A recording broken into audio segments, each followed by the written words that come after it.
Tidak pernah ada umat manusia bangsa manapun yang benci kepada orang yang berbuat baik. Sepanjang zaman, dari Nabi Adam sampai hari kiamat, tidak ada yang benci kepada orang yang berbuat baik. Hanya mereka benci kepada orang yang memperbaiki keadaan. Maka betapa banyak orang-orang alim yang baik di dunia ini. Betapa banyak orang-orang alim yang baik di Indonesia ini. Tapi yang dimusuhi hanya satu, Habib Rizik saja. Kenapa? Jangankan beliau, kita pun membayangkan bahwa beliau pulang kemari tidak akan aman. Tapi risiko tidak aman itu beliau jalani. Kenapa?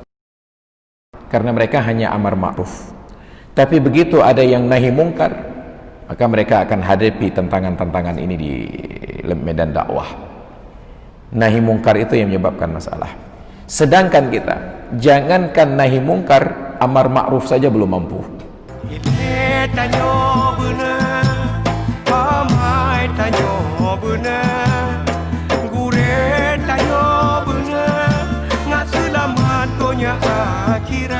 Nauzubillah.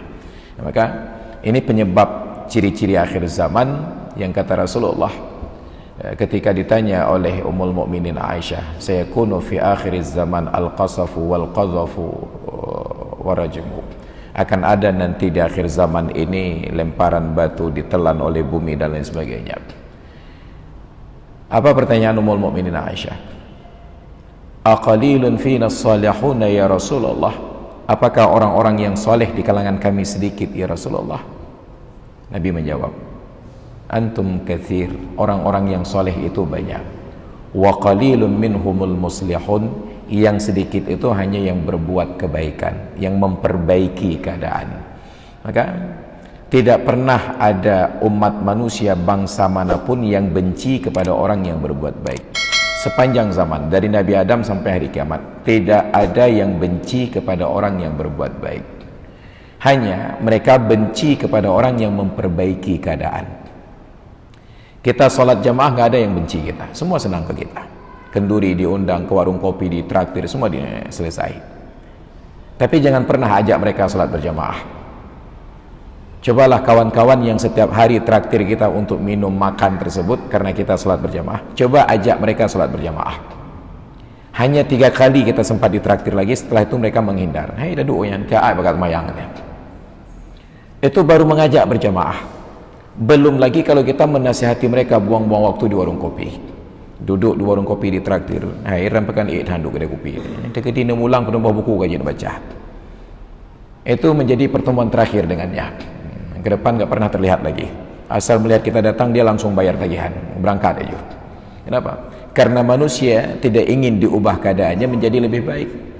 Maka betapa banyak orang-orang alim yang baik di dunia ini. Betapa banyak orang-orang alim yang baik di Indonesia ini. Tapi yang dimusuhi hanya satu, Habib Rizik saja.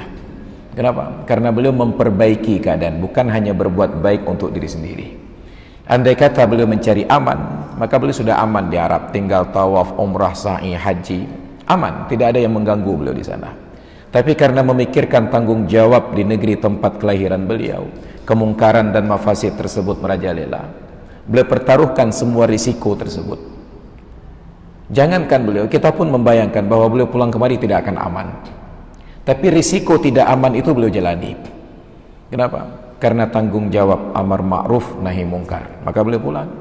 Dan ternyata terbukti bahwa itu dipersoalkan dengan berbagai dalih. Yang penting beliau harus bisa ditangkap.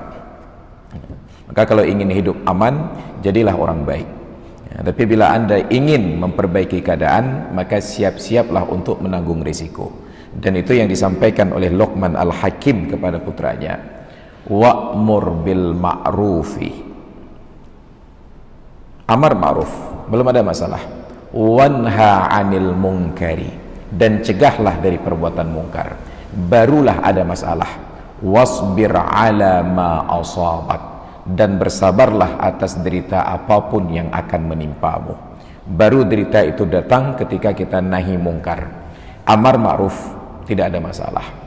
Maka kawan-kawan dari jamaah tabligh, mereka amar ma'ruf, kemana-mana mengajak orang sholat berjamaah, kemana-mana mengajak orang pengajian, kemana-mana mengajak orang berzikir, kemana-mana mengajak orang untuk dekat dengan para ulama dan majelis ilmu. Mereka amar ma'ruf, maka kawan-kawan jemaah tabligh ini kemanapun mereka aman-aman saja, karena mereka hanya amar ma'ruf. Tapi begitu ada yang nahi mungkar, maka mereka akan hadapi tantangan-tantangan ini di medan dakwah. Nahi mungkar itu yang menyebabkan masalah. Sedangkan kita, jangankan nahi mungkar, amar ma'ruf saja belum mampu. Maka betapa lemah keimanan kita. Saat azan berkumandang, hanya keluar diam-diam sendiri menuju masjid, bahkan lupa mengajak orang yang kita bayar minumannya dan makanannya untuk salat berjamaah.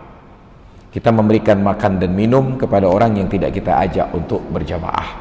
Maka na'udzubillah, ini persoalan kita. Ada golongan yang menjalankan amar ma'ruf nahi mungkar, mungkin dalam hal ini dalam tanda kutip FPI. Ada golongan yang amar ma'ruf belum sampai nahi mungkar, mungkin kawan-kawan dari kalangan jamaah tabligh. Ada yang paling bawah, sudah tidak amar ma'ruf, tidak pula nahi mungkar seperti kita. Nah, dan kita belum terbawah sekali, karena ada lagi di bawah kita, ada yang mungkar saja perbuatannya.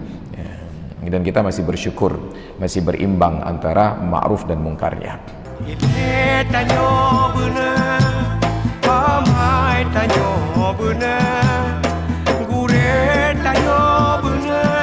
ngak selamat donya akhirat.